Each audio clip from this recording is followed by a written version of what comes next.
Welcome to King of Sobriety.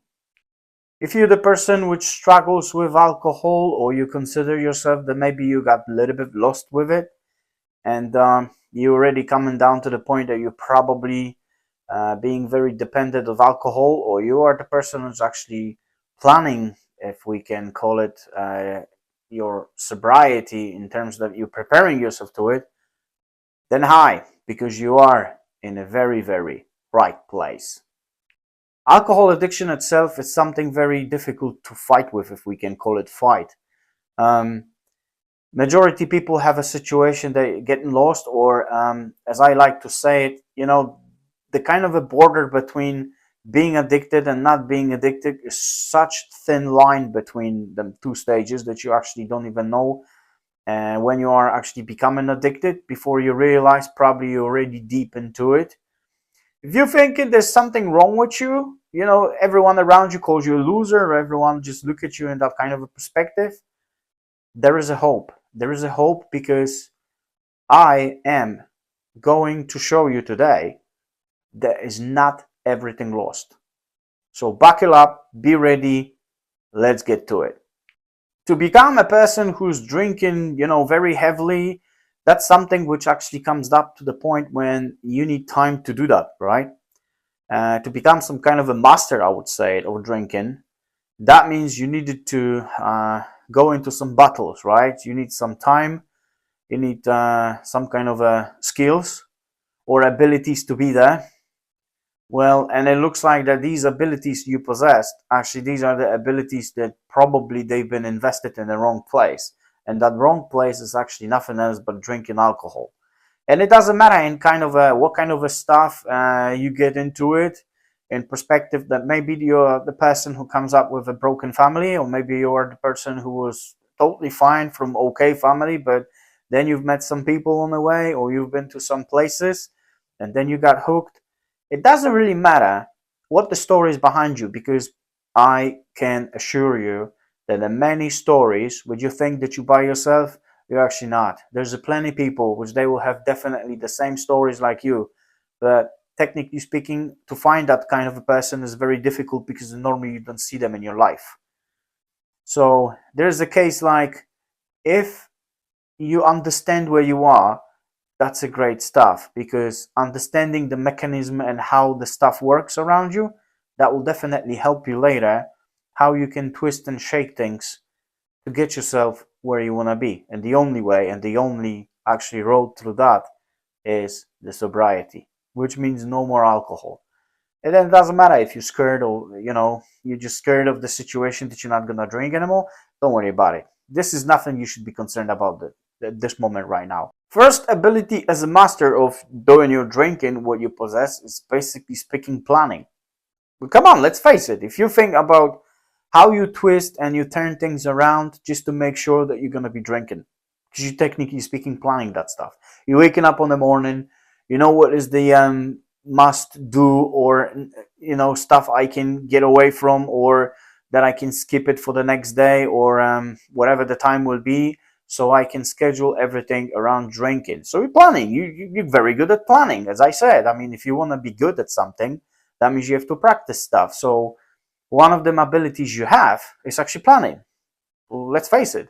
Every time when you have a situation that you will have difficulty to drink, let's say that will be majority cases, like in the evening or afternoon or something like that, you're able to make the stuff, push the things, twist things around, reschedule stuff. But the one thing you will never miss is actually that drinking.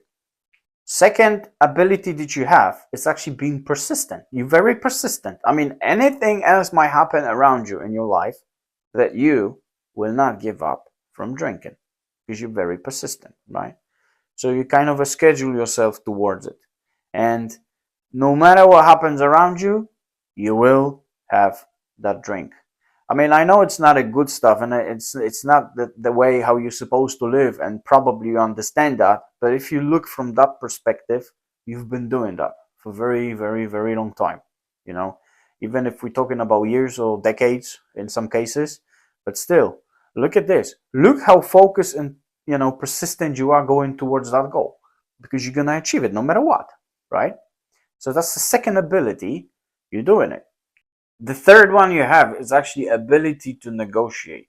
Well, that's the interesting one, because if you're coming down to the point that you don't have the money even to drink, let's say that you had your payday, right? You've done everything what you're supposed to, you paid your rent, you paid your bills. If you're still at this point that you're actually understanding that, well, I have to pay them, so I'm not going to be evicted, right? And that the rest of the money, technically speaking, goes towards drinking. So you kind of as a negotiator, you're a perfect person. I mean, you negotiate with yourself all the time and with others. I mean, like, even if when you're doing, like, you're tight on the money, you're still able to twist things around, shake things around, so you will have that drink anyway. Negotiation coming in perspective that I've got a certain money for food, but still I could eat less, but as long as I can push some money towards the booze, and you're gonna do it.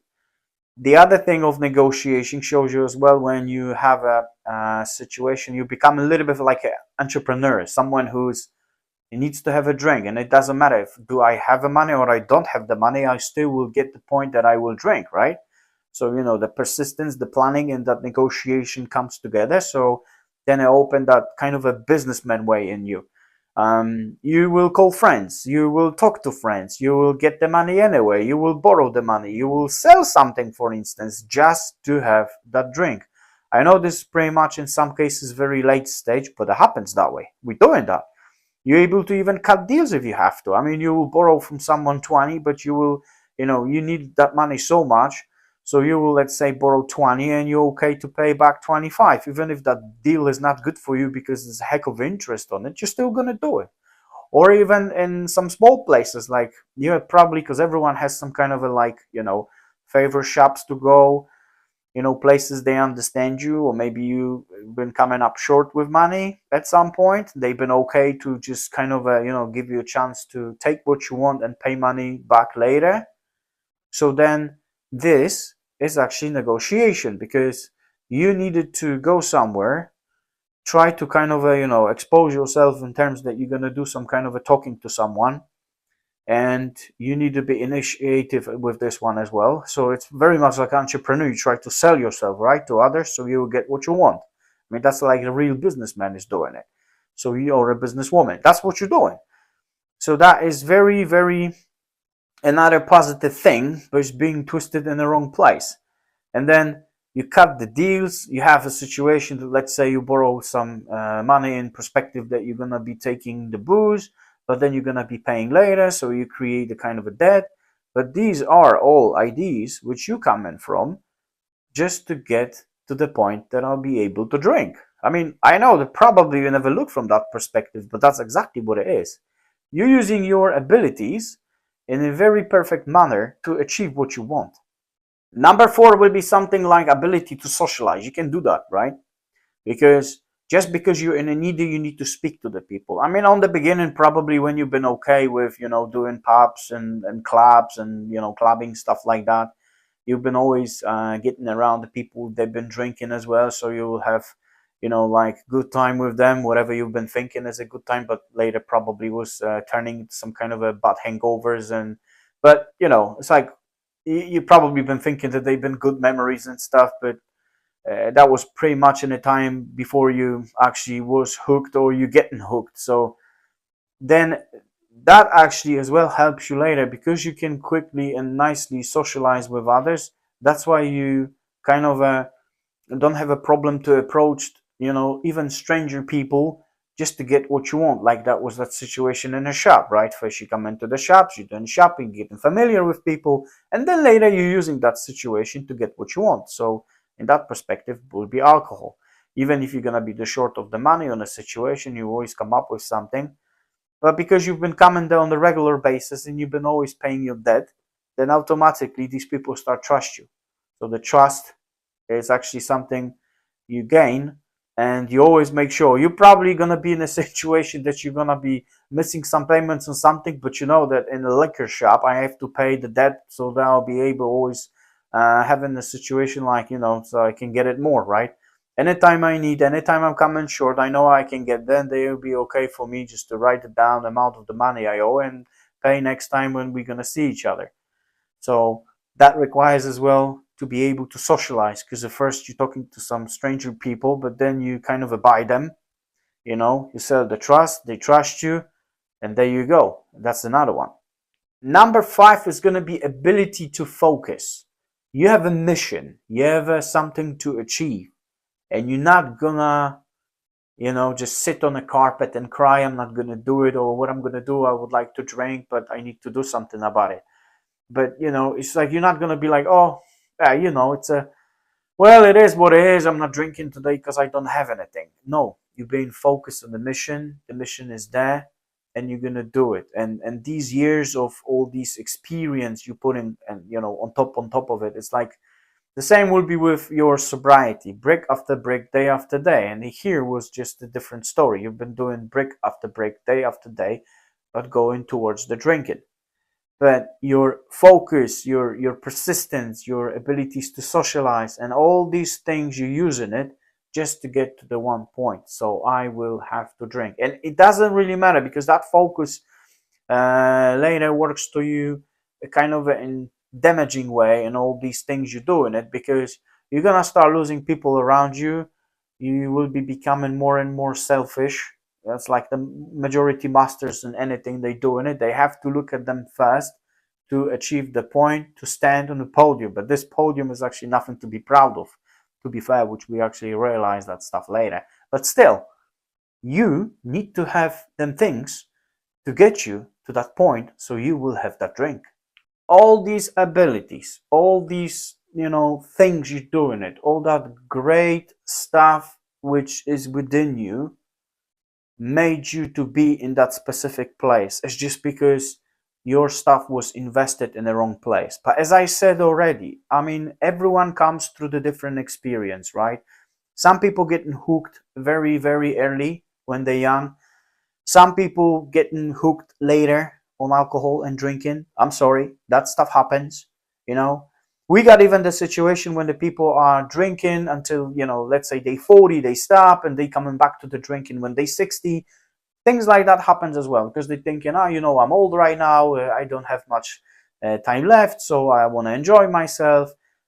And even if so, to get to that point, you needed to have all these abilities, all these your private strength, powers, whatever you actually accumulate through the years of your experience with that drinking. Now, all this is a good stuff. It's not the bad stuff. Yes, the drinking itself, it's wrong, because what you did, you put your all abilities and then you focus on a wrong thing. That's all it is. Now, if you will take all of this, think about this. You take all of that stuff and you twist it to something else. You could be the master, the chief, the king of anything you want to be fair. Because you have to move them things, them abilities, which you've been focusing in the wrong area, into the right area, which will be sober. When you start being sober, then automatically you will create more time. We know this. I mean, so much time I spend on drinking, that time turns down to be right now to be free space, which I can use on anything. And if you will use all them abilities there, right? I do understand not everyone will, kind of have, being able to socialize. I mean, because not everyone is comfortable with approaching people. I do get that. It's fine. It's okay. But maybe you got something else. Maybe you got persistence. When you persistent on something, you really want to finish things. Or maybe you are the person who can focus on something. And it doesn't matter. I mean, I do understand the socializing and things is just like it requires going out. I mean, later probably when you're coming down to the point that you drink more and more and more, you don't actually need anyone around you, just the booze. So maybe you are the person who's actually finishing his rounds at home. Maybe that's cheaper for you. So that means you can stay on the level, because when you're going to be drinking, you're going to be drinking more and more and more. So that will require more actually finances for that. And then that's pretty much obvious that you're going to be doing at home because it's going to be cheaper. From that perspective, it's not a good stuff, because that means you will get more and more, and you're more dependent on the the liquid you try probably later getting out from it. But still, take all that, let that be your power, because it is. All you have to do is just to twist things around. It's pretty much the same like you've got kids. If someone's got any kids, you know what we're talking about. If the kiddo gets upset with something or you don't want kid to do something, you're doing distraction. So you're shifting, the focus, the things on something else. Like for instance, kids wants to do something, then you're telling them that you can do something else with them. Oh, let's go, let's do this or that. So this is actually the same situation here. Take this, what is the best of you, okay, and let that work for you for the better way. So I always have this analogy like thinking whatever does not work for me, if I be able to twist this so it's gonna start working for me, then it could be completely different destination. And usually it's like this. It's the way how you think about stuff and you twist and turn around things. It's not like brainwashing, because it's not a brainwashing. I mean, these abilities are yours, okay? And they're good abilities.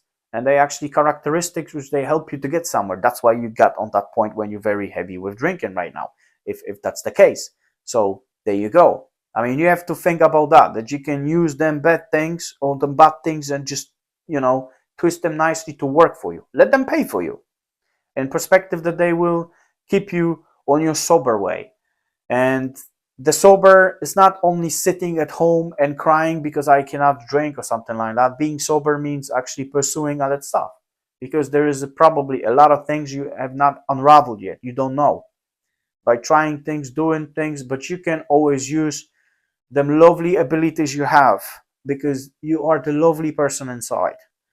It's just, I know that plenty of people probably give up on you. They don't believe in you anymore. Even if you're saying something about being sober, they're not going to be there. They're going to, you said that already 20 times. It doesn't matter. You have some secrets within you, and you have them secret, magic abilities, which you can twist it right way. But you need to understand it where you've been investing them before, and now what you're supposed to invest them to get you to that promised land. Another thing which majority people is forgetting about as well, we give a little bit too much power to alcohol, right? I know that around you you're gonna have people, they're gonna say, oh no, it's difficult to quit. I mean, it's not easy to do. Someone was relapsing and stuff. It doesn't matter, because if you're gonna start thinking that way, you are kind of given the power to it, and that's not what we want to do. We want to focus on something else. The second thing is as well, I would say, if nobody believes in you, that's even better. All right? Low expectations, no pressure. It's fine. And you're going to be building brick after brick, day after day, hour after hour, week after week, and so on and so on. And that's how you're going to be winning. Just think about it. If nobody believes in me, I got nothing to lose anyway. Or you're going to have people around you that they're going to tell you, oh, you're never going to stop drinking. How would you know? I was always a believer. If there is a 1% chance on a paper that something can happen, that's enough for me. That 1% is enough for me to go for it. All right? Even if 99% is like, no, that's not going to happen. Maybe that will happen if something else will happen. And, it's like whatever the situation is. It doesn't matter. You have a low expectations right now. No one believes in you anyway. So, and then later when you start, just having them steps towards more sober, then the people, they probably they were never going to tell you that, they're happy up what you achieved, especially family. You're never going to hear that from them, because probably they're going to be like, worried that what if he come back again? Maybe, the last time he did, maybe this time he will or she will. It doesn't matter. Low expectations supposed to be your best best buddy, best friend, because to be fair, no one believes in you anyway. You got nothing to lose, right? But what you've got, the whole life of sobriety to gain. Okay, so there's something worth to think about. You thinking that you're in a position that you lost? No, my friend, there's a way more that you can just try and do. And even if you fail, it doesn't matter. You come back again and again and again. According to that rule, fall 7 times, get up 8, and every time you get up stronger, because you are wiser, you got more experience, and new kind of ways that you can approach the stuff. And you can always, you definitely know what you failed on last time. So you know what to, what works for me, what does not work for me. And that's the most important part. I hope this video was very helpful for you. I mean, if you will find at least one thing which then can help you and ease you, to get you to that sobriety path road which you would like to be on, that's great. And remember, you can be a king or a queen of sobriety yourself. If anyone did it, then you can do it. I believe in you more than you probably believe in yourself. If you guys interested with more, you know what to do, and I shall see you next time. And I would like to wish you sober afternoon. Take care of yourself.